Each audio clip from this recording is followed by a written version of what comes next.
सागर नौटियाल जी का तमाम साहित्य जिन जन सरोकारों से और जिस प्रतिबद्धता से के साथ लिखा गया है, उस परंपरा के वास्तव में अगर वारिस हैं तो पंकज मिश्र जी हैं जो हमारे बीच में हैं। और आज वास्तव में अगर कहीं आत्मा नाम की कोई चीज होती है, नौटियाल जी भी नहीं मानते थे, मिश्र जी भी नहीं मानते हैं, तो अगर कहीं आत्मा होती तो नौटियाल जी की आत्मा वास्तव में प्रसन्न होगी पंकज मिश्र जी को यह पुरस्कार मिलने पर। पंकज मिश्र जी के साहित्य के बारे में मैं जो भी बात कर रहा हूँ, मैं एक पाठक की हैसियत से कर रहा हूँ।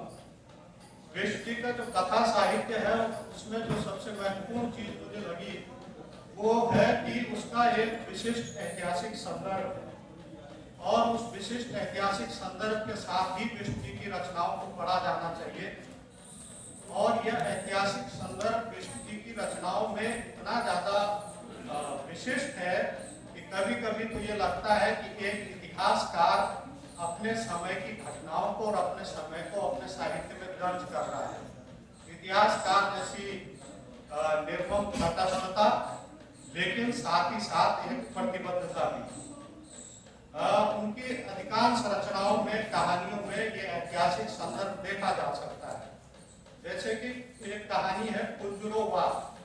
कहानी की शुरुआत में ही कहानीकार कह देता है यह उस साल की बात है जिसे पंचांगों में विक्रमी संवत 2047 और सत संवत 1912 के नाम से जाना जाता है, चाहे तो उसे ईस्वी सन 1990 भी कह सकते हैं। तो ये 1990 के आसपास 91-92 की कहानी है और कहानी में ये संदर्भ, ऐतिहासिक संदर्भ है जिसको भूलना नहीं चाहिए। इसी तरीके से क्या कहना है जटायु कहानी में भी कहानीकार कहानी के प्रारंभ में ही लिखता है उस तपिश से दिसंबर की वो छठी रात असहनीय हो गई थी।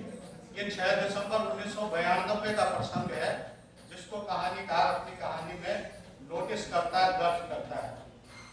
और ये पूरा का पूरा जो पंकज मिश्र जी का साहित्य है, ये 90 के दशक का जो ऐतिहासिक संदर्भ है, जब तक हम उस ऐतिहासिक संदर्भ को अपनी दृष्टि में नहीं रखेंगे तो पंकज मिश्र जी की एक कथा संसार है, कथा साहित्य है, वो पूरी तरीके से अपने पूरे अर्थों के साथ हमारे सामने उद्घाटित नहीं हो सकता। इसलिए बहुत जरूरी है।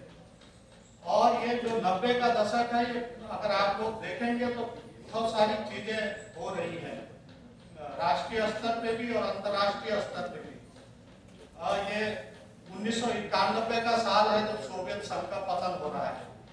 ये 90 का ही दशक है जब भारत में भूमंडलीकरण के नाम से नई आर्थिक नीतियां आ रही हैं। ये 1992 का ही साल है जब बाबरी मस्जिद का विध्वंस हो रहा है।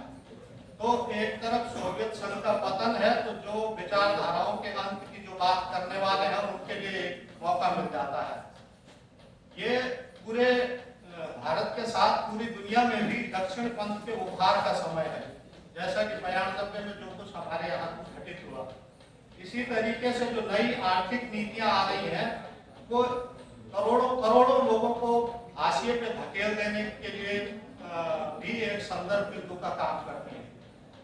पंकज मिश्र का पूरा जो साहित्य है वो इस पृष्ठभूमि में, इस ऐतिहासिक संदर्भ में हमको देखने की जरूरत है। आज जिस घृणा, नफरत, अकुंठ हिंसा और हिंसा के गौरवमय जय निनाद के साये में हम जी रहे हैं, इसकी शुरुआत भी 1990 के आसपास से ही शुरू होती है। और कुंजरो वार कहानी में लेखक इसको दर्ज करता है पूरी कलात्मकता के साथ, पूरी संवेदनशीलता के साथ।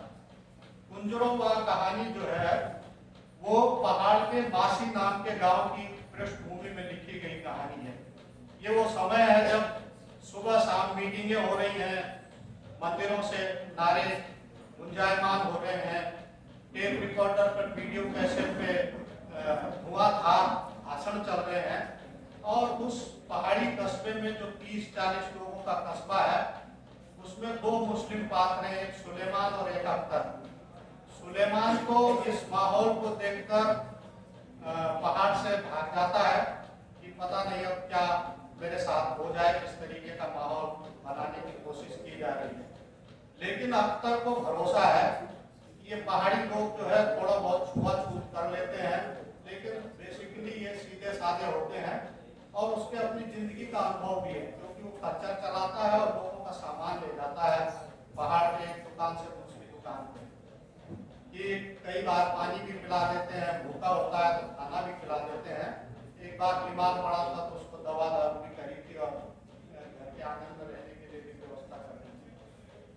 लेकिन ये जो पूरा का पूरा माहौल उस समय ये पैदा हो रहा है, तो मासी गांव में एक गुमान सिंह नाम का दुकानदार है और वो अख्तर का एक बकरा है, जो बकरा उस शहर के जो युवा है वो चोरी कर लेते हैं, उसको मार के उसकी जो मीट है वो आपस में बांट के खा लेते हैं। अख्तर 2-3 घोटियालों के बीच में है और अख्तर को बड़ा सदमा इस चीज से पहुंचा है। वो चारों तरफ भटक रहा है, रात को भी चिल्लाता रहता है, मुन्ना मुन्ना मुन्ना मुन्ना उस बकरे का नाम। गुमान सिंह उसके पास जाता कहता है कि अरे तू इस तरीके से 3-4 दिन से तूने खाया नहीं है, रात दिन पागलों की तरह मुन्ना की खोज में भटक रहा है, तो बकरा ही तो था, अगर बकरा खो भी गया तो कोई बड़ी बात नहीं। लेकिन अख्तर कहता है कि नहीं गुमान सिंह, ये बकरा नहीं था, मेरा बेटा था। जब मैं उसे खिलाता था तब खुद खाता था और मेरे साथ में बचपन से उसको पाला था। तो